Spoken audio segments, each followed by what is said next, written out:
This year's got off to a great start, and I would have to call out the Easter campaign as the highlight of the year. A really big event for us, and really well received by the general public and those businesses surrounding that. What we're really keen to do is to work with key spaces in the city centre where we know people will be drawn to. It's about bringing footfall into the city centre and encouraging that footfall to stay in the city centre for longer. It really is about giving people a reason to come into Aberdeen. We've got a number of events that are happening throughout the summer where we're both supporting but also leading. And the Wild Dolphins is a really good example of that. So we have supported financially, but we've also sponsored and supported the creative side of what Wild Dolphins is bringing to Aberdeen. We are well placed in terms of the Christmas campaign, but what you'll see different this year is that visually it will be much more of a winter festival. And I think that demonstrates that we're learning constantly. The fact that we've pretty much signed off our Christmas plans, and we're only in June, so that's real progress.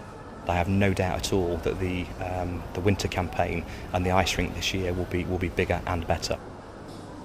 The role that Visit Aberdeen do is really crucial. They're about looking out with the city centre and saying, look at the great things that these guys are doing, come to Aberdeen. So they're providing an expertise that we don't have internally, and it's really important that we support that, because what we're wanting to do is bring more and more people into the city. The relationship between Aberdeen Inspired and Visit Aberdeen is obviously very close. One of the decisions that Aberdeen Inspired took very early on was to use Visit Aberdeen as their marketing wing, if you like, for the city. So our job is to try and bring more and more people into the city, and hopefully that the result of that will be that all the businesses that Aberdeen Inspired represent get direct benefit from that. Well, one of the things we do is trying to get as much publicity as we can for the city, trying to work with people to get them to bring their businesses to the city in terms of tourism businesses, and that's where we need resources, and that's where Aberdeen Inspired come in by helping to provide those resources. Mark got involved with Aberdeen Inspired about 2 years ago now, actually, and over the last 2 years we've worked really hard with him to deliver cultural projects.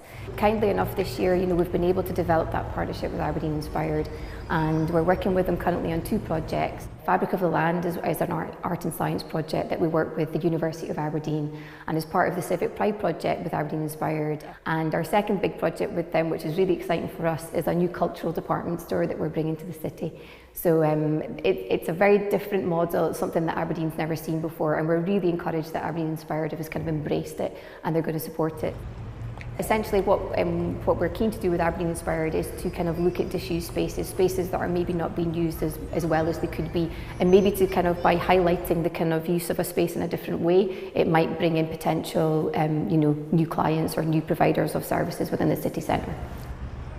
The vision for Aberdeen Inspired, it's just to keep building and keep doing what we're doing, because ultimately it's about what's the best value we can get from the money that the levy payer has given us to bring that footfall in and keep that footfall in the city centre.